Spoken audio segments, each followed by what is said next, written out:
아침 뉴스의 맥을 짚어드리는 시간 뉴스연구소. 오늘도 두 분의 연구위원 함께합니다. CBS 김광일 기자 그리고 김준일 시사평론가 어서 오십시오. 안녕하세요. 예, 첫 뉴스 한남동으로 가야죠. 네, 윤석열 체포 갈림길. 체포영장의 만료 시한이 오늘 자정입니다. 네, 예. 그래서 공수처로서는 오늘이 체포영장 집행의 마지막 기회일 텐데요. 현재 한남동 상황은 별다른 움직임은 없어 보입니다.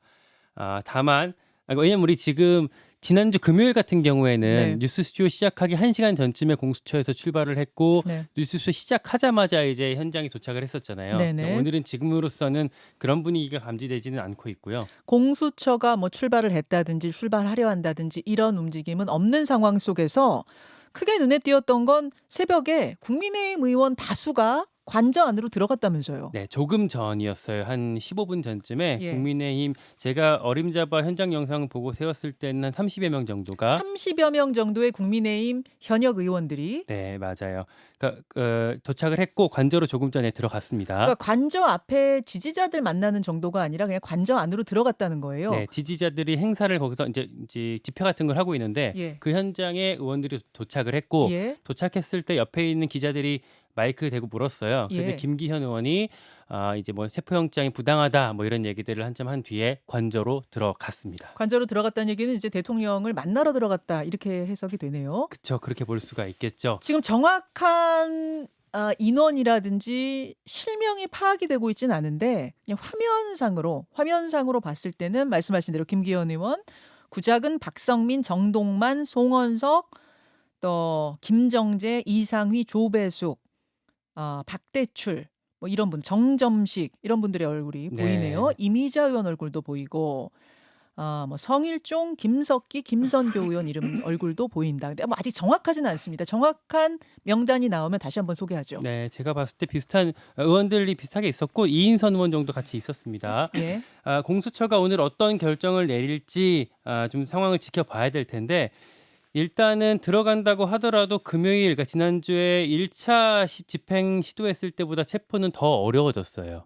첫째로 말씀드린 것처럼 지지자 플러스 국민의힘 의원들까지 합세를 했었고요. 예. 그러니까 금요일 날엔 윤상현 의원이랑 김민전 의원 그리고 박준태 의원 정도 3명이 있었는데 오늘 이렇게 한 30여 명이 추가가 된 거고요. 둘째, 관저가 더 요새화가 됐습니다. 철조망 설치, 장애물 설치를 했었고 경호처에서. 예, 예. 그리고 지금 철조망 사진 저희가 보여드리고 있는데 저게 어제 설치한 거예요. 여러분 왜 막 휴전선 같은 데 가면 동글동글하게 말려 있는 그런 철조망 있죠. 그런 철조망이 관저 주변을 감싸고 있는 겁니다. 이렇게까지 한 이유는 금요일에 앞을 막아 놓으니까 다른 이 외곽을 통해서 도보로 걸어 들어갔거든요. 이제 그런 것들을 막기 위해서 전체를 다 철조망으로 감싼 게 아닌가 싶어요. 맞아요. 공수처가 주말 내내 집행할까 말까 망설이는 차에 이렇게 경호처가 나서서 요새화를 시켰습니다. 셋째로는 경호처장의 입장 발표가 있었어요. 예. 박종준 경호처장이 어제 이런 체포영장 집행하는 데 대해서 경호처가 응한다는 거는 우리 직무유기라고 판단했다라고 경호처의 입장을 다시 한번 명확히 설명을 했습니다. 게다가 발포 명령 의혹이 있었어요. 요거는 그러니까 민주당이 제보를 받았다는 거죠? 맞아요. 민주당에서 제보를 받았다고 어제 공개했던 건데 지난주에 1차 시도했을 때 박종준 공수처장이 직원들한테 밀리면 공포탄 쏴라 아니면 실탄이라도 발포해라 라고 일종의 발포 명령을 내렸다라는 제보를 민주당이 받았다고 공개를 했습니다. 다만 경호처에서는 사실 무근이다 입장 밝혔고요. 네, 라고 부인을 했어요. 예. 또 하나 국방부가 군 병력을 투입하는 건 맞지 않다라고 밝혔거든요. 예. 그래서 혹시나 체포에 물꼬가 트일 수 있지 않을까 이런 관측도 나왔는데 경호처에 따르면 애초에 지난번 1차 했을 때도 군인들은 현장에 없었다고 하거든요. 저쪽 예. 이선에 후방에 배치돼 있었다고 네. 하거든요. 그렇기 때문에 이 지점은 상황 변화가 없다라고 볼 수가 있겠고 중요한 거는 이제 최상목 권한대행의 뒷짐입니다. 그러니까 이 모든 상황들을 교통 정리하려면 최상목 대통령 권한대행이 뭔가를 할 수가 있을 텐데 나는 경호처에 대한 지휘 권한이 없다라고 자체적으로 판단했다라는 얘기가 들려요. 예, 예. 그럼 누가 솔직히 지휘 감독을 할 수가 있겠습니까? 대통령 권한대행도 못 하는데 경호처에서도 이거 좀 권한대행이 나서줘야 되는 거 아니니까라고 공문을 보냈는데 여기에 대해서 권한대행 묵묵부답하고 있고요. 뭐 고장난 라디오처럼 법과 원칙에 따라 처리해라 이런 정도의 메시지를 내고는 있습니다. 자, 알겠습니다. 오늘 영장 집행을 하더라도 상황은 금요일보다 더 어렵다. 더 뚫기가 힘든 상황이다라고 정리해 주셨는데 김준일 평론가, 예. 오늘 영장 재집행 시도할 거라고 보세요? 안 할 수는 없을 것 같아요. 공수처가? 왜냐하면 공수처 입장에서는 지금 지난번에도 금요일에도 이제 공수처가 왜 이렇게 무능하냐 도대체 굉장히 욕을 많이 먹었거든, 비판을 많이 받았거든요. 특히 이제 경찰에서는 현장에서 공무집행방해로 다 이제 주요 간부들 입건하려고 했는데 공수처 검사가 이제 막아섰다 이런 내용도 많이 알려졌어요. 예. 그러면서 왜 의지가 없는 것이냐. 애초에 이거를 처음부터 그냥 금요일 거는 그냥 페이크였냐, 그러니까 신용만 한 것이냐 뭐 이런 비판도 나왔기 때문에 오늘이 어쨌든 기한이거든요. 네. 이것까지 아예 집행조차 시도조차 안 하면은 그럼 야 그냥 너희 수사하지 마, 넘겨. 지금 민주당 일각에서도 그런 얘기가 많이 나오고 있어요. 그게 되게 묘하더라고요. 음. 민주당에서는 이럴 거면서 경찰한테 왜 이첩 받았어? 뭐 넘겨 이렇게 얘기를 하고, 국민의힘이나 윤 대통령 측에서도 내란죄 수사에 권한 있는 거는 경찰이니 경찰한테 넘겨, 양쪽에서 다 넘겨 이러고 있는 상황이에요. 그러니까요. 예. 지금 공수처가 그래서 오늘 이제 결단을 내려야 되는 상황인데, 일단 주말 사이에 뭐 김광희 기자가 좀 간단히 설명을 했지만은 경찰 쪽에서는 지금 이를테면 군 관계자를 이제 예를 들면은 33 군사 경찰대 55 경비단 부대 뭐 이런데 관계자 불러가지고 조사하고 뭐 그랬고, 또 경찰도 조사를 했습니다. 101, 202 경비단, 22 경호대장 등을 네. 이제 참고인 신분으로 불러가지고, 이건 압박이거든요. 그러니까 예. 그래서 경찰하고 군은 더 이상 막지 마라라는 거고, 그 사병이 이제 군 사병이 동원이 안 됐다라고 주장을 하고 있는데, 뭐 실제는 인간벽에 이제 사병이 동원됐다라는 게 사실상 거의 확인된 상황인 것 같아요. 그래서 지금 뭐 뉴스원의 단독 보도에 따르면은 간부로만 대응을 하고 윤석열 대통령 체포 저지에 인간벽에 사병들은 동원하지 않겠다, 뭐 이런 비공식 입장이 지금 나온 것 같아요. 예. 그런 상황이긴 한데 어쨌든 지금 굉장히 철조망이까지 쳐지고 지금 쉽지는 않은 상황이고, 그러니까 지금 대통령실이 저는 좀 심각한 문제가 있는 것 같아요. 사실 지난번에 대통령실이 헌법재판관 임명 2명 하면서 뭐 다 사의 표명하고 그러면서 약간 항명을 했잖아요. 근데 이게 무슨 일이 있었냐면은 지난 주말 사이하고 이런 사이에, 그때 당시에 지난 금요일에 그 채널 A 보도에 따르면은 정진석 대통령 비서실장이 최상목 권한대행한테 윤석열 대통령 보호하려고 경찰 투입을 지시를 했다라는 거예요. 그래서 최상목 대행이 경찰을 투입하라고 경찰에 얘기를 했는데 경찰에서는 이제 안 들었습니다. 왜냐하면은 이미 뚫고 들어가고 있는데 경찰이 막으로 들어오면은 경찰끼리 부딪히잖아요. 예. 그래서 이게 항명이다 난리가 났는데, 그 상황에서 경찰한테 그 윤석열을 지키라고 지시 요청을 하는 정진석도 문제고, 그걸 받아들인 최상목 권한대행도 그게 말이 되는 건 거예요. 지금 상황에서 이게. 물론 최상목 대행이 그 부분에 대해서 나는 가서 막아라라고 한 게 아니라 잘 협의해라라고 했다, 그거에 지시하진 않았다 이렇게 얘기는 했어요. 뭐 그런 상황이지만 어쨌든 정진석 비서실장이 얘기한 건 사실상 수용을 한 모양새니까 이게 벌써 이제 혼돈이 생기는 거예요. 그런 상황에서 지금 뭐 유권 해석을 대통령실이 할 만한 권한이 있는지 모르겠는데, 대통령실은 지금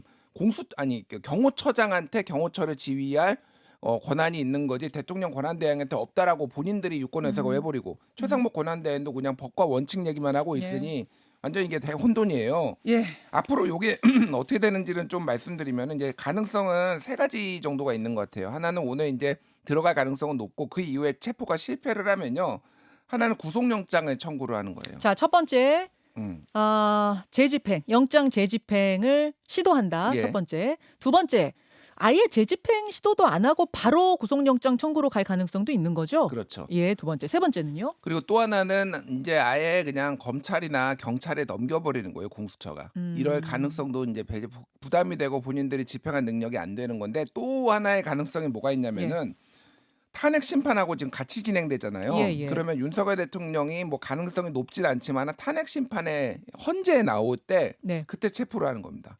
14일 변론길에 나온다고 했거든요. 예. 입장 밝혔거든요. 직접 출석한다고. 직접 출석할 때 체포해 버린다?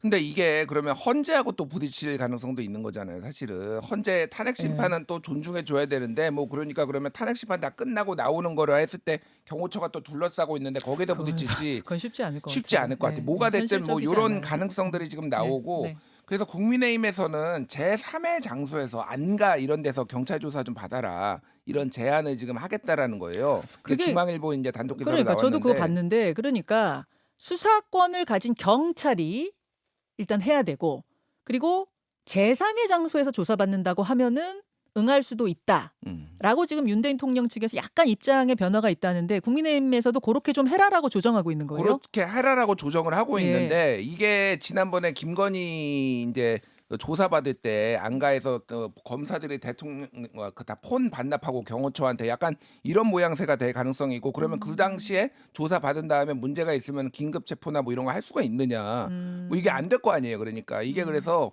뭐 수사기관에서도 받아들이기는 쉽지 않은 그런 상황인 것 같아요.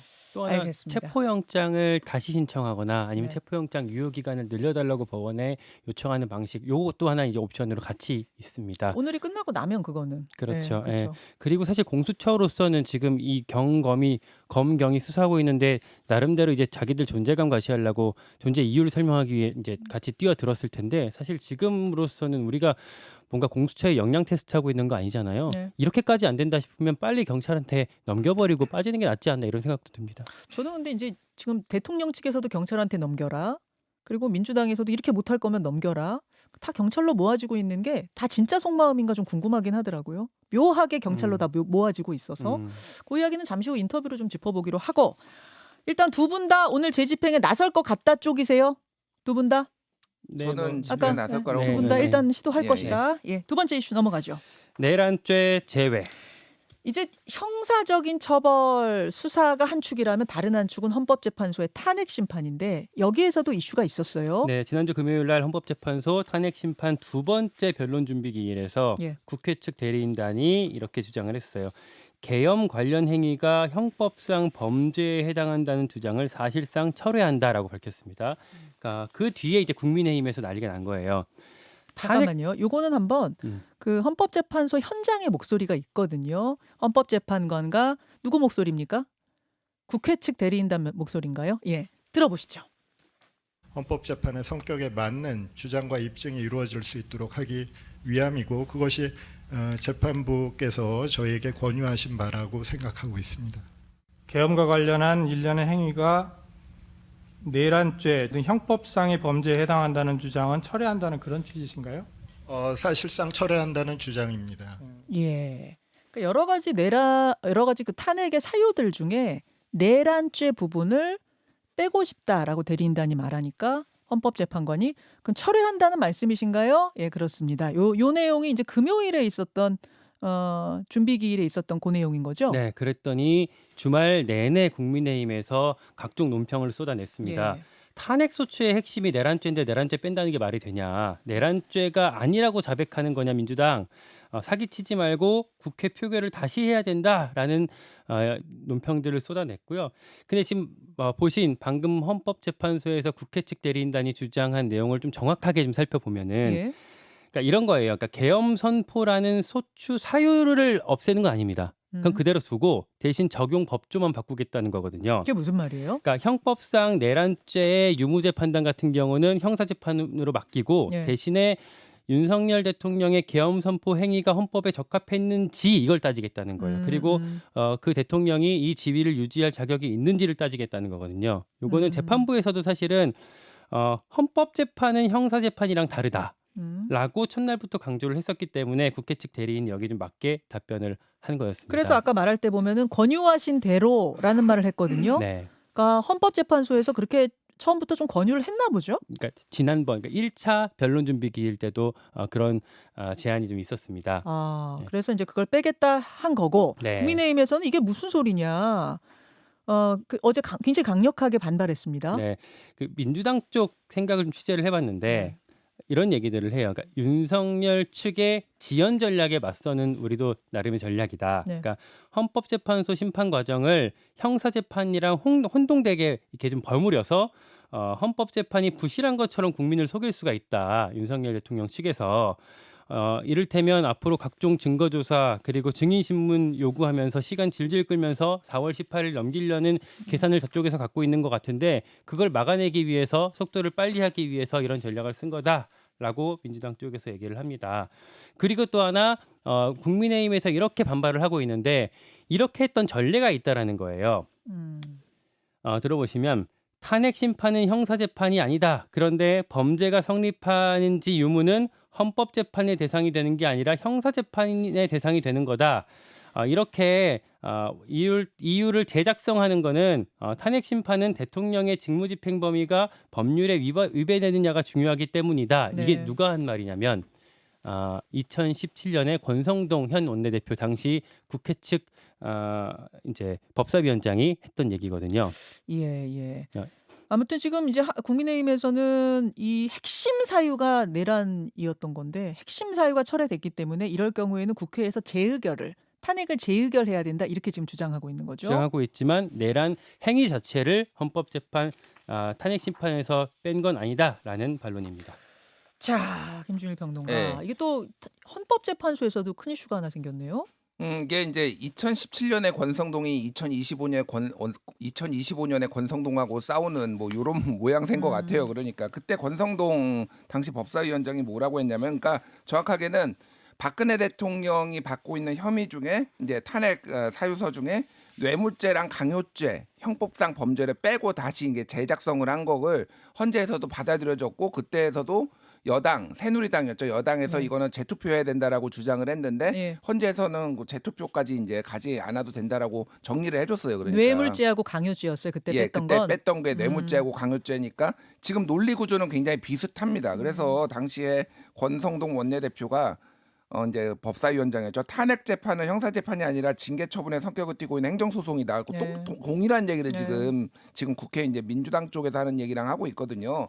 그래서 이게 이제 국민의힘에서는 요 사실을 알고 있기 때문에 뭐냐고 하면은 내란죄하고 당시에 이를테면은 뭐 뇌물죄 강요죄하고는 차원이 다르다. 내란죄는 핵심이고 뇌물죄 강요죄는 일종면은 부수적인 거였다. 뭐 이렇게 주장을 하고 있지만은 형식 논리상으로는 어쨌든 당시에 그렇게 돼서 다 이게 재투표도 안 하고 헌재에서 다 받아들여졌기 때문에 지금 이거는 그렇게 돼 전례가 있기 때문에 그렇게 될 가능성이 상당히 높다라고 보는 게 맞을 것 같고요. 그런데 내란죄를 빼려고 하는 이유는 뭐예요? 왜냐면 김상욱 의원, 국민의힘의 소장파 김상욱 의원 같은 경우에는 내란죄도 그대로 넣어서 역사적 기록으로 좀 남겨야 된다. 내란을 시도했다가 탄핵 당했다는 걸 좀 남기는 게 낫지 않느냐. 그래서 빼는 것에 대해 유감이다라고 어제 SNS에 올렸던데 굳이 이걸 빼려고 하는 건 왜 그런 거죠? 시간 싸움이죠. 시간 싸움이고 이거에는 이재명 대표 공직선거법 2심이 이제 판결이 2월 달 아니면 뭐 3월 달 정도 예상되기 때문에 내란죄가 들어갈 경우에는 지금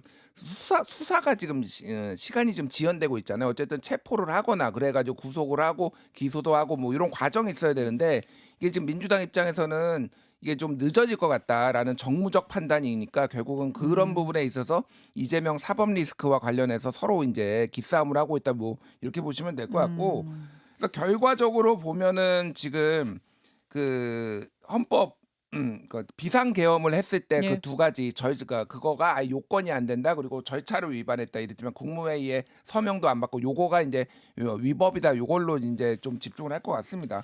근데 이제 국민의힘 입장은 되게 스탠스가 약간 묘해요. 그러니까 이거 가지고 권한쟁의 심판도 이제 청구를 하겠다라고 하는데 받아들여질 가능성이 높지가 않거든요. 그러니까 이게 지금 조기 대선이 어느 정도 현실화됐다라고 생각은 하고 있고 그래가지고 너무 세게 나가려고 하진 않는데 의원들이 오늘 오전에도 봤지만 네. 30-40명이 막 집회 가고 막 네. 대통령 관저 들어가는 거는 또 그거는 개별 의원들의 자유 선택이다. 그거 막을 수 없다 이렇게 얘기하면 30명 정도 40명 정도가 움직이는데도 이게 개별 의원들의 생각이라고 볼 수가 있는 건지 그러니까 자기 강성 지지층도 잡아야 되고 그러면서 너무 세게 윤석열을 옹호하다가 망할 것 같으니까 약간 거리도 둬야 되고 약간 애매하네요. 이상한 네, 스탠스를 지금 애매할 지금 국힘이 지금 잡고 있는 것 같아요. 네. 지난주까지만 해도 지금 윤 대통령 측에 서서 적극적으로 옹호했던 사람은 윤상현 의원, 김민전 의원 정도였는데 주말 지내면서 어떻게 30명 정도로 불어난 건지 이 이야기는 내부의 사정을 잘 알고 있는 김근식 당협위원장 오늘 2부에 출연하시거든요. 거기 통해서 이야기 들어보도록 하죠. 다음 이슈 넘어갑니다. 실탄 5만 7천 발. 그러니까 요것은 계엄 당시의 상황들이 속속 나오고 있는 중에 하나인데 당시에 계엄군이 실탄을 5만 7천여 발이나 동원했다는 얘기인가요? 네, 그러니까 실탄 지급 없었다라고 윤 대통령 측에서 해명을 했는데 김용현 전 국방부 장관 공소장을 보면은 5만 7천여 발이나 동원이 됐다라는 겁니다. 계엄 선포한 직후에 대규모 인력 장비가 동원됐다라는 거고 이 실탄뿐만 아니라 경찰 3,144명, 군 1,605명 이렇게 해서 4,749명이나 동원이 됐던 사실이 공소장을 통해서 드러났어요. 예. 사실은 그리고 윤 대통령이 이 계엄 뭐 이런 필요성을 세게 강조했던 게 지난해 11월 24일이라고 해요. 그때 이제 김용현 장관한테 국회 상황 같은 것들을 얘기하면서 특단의 대책이 필요하다 뭐 이런 얘기를 했다고 하거든요. 그때 상황을 다시 돌아가 보면은 예산안 갖고 논란이 있었고 그리고 명태균 씨 공천 개입 의혹이 이제 한참 전국을 달궜었던 때였거든요. 네. 특히나 10월 31일이 이제 민주당이 공개했던 윤 대통령이 내가 김영선이 뭐 공천해주라고 했는데 말을 안 듣네. 뭐 그게 등장한 직후 상황. 직후 상황에 비상 대책을 언급했었다. 당시 상황을 이렇게 정리해 볼 수가 있겠습니다. 이것이 김용현 전 장관 공소장 통해서 좀 새롭게 드러난 사실이라는 거죠. 네. 여기까지 듣겠습니다. 두 분 수고하셨습니다. 고맙습니다. 김현정의 뉴스쇼는 시청자 여러분의 참여를 기다립니다. 구독과 좋아요, 댓글 잊지 않으셨죠? 알림 설정을 해두시면 평일 아침 7시 10분 실시간 라이브도 참여하실 수 있습니다.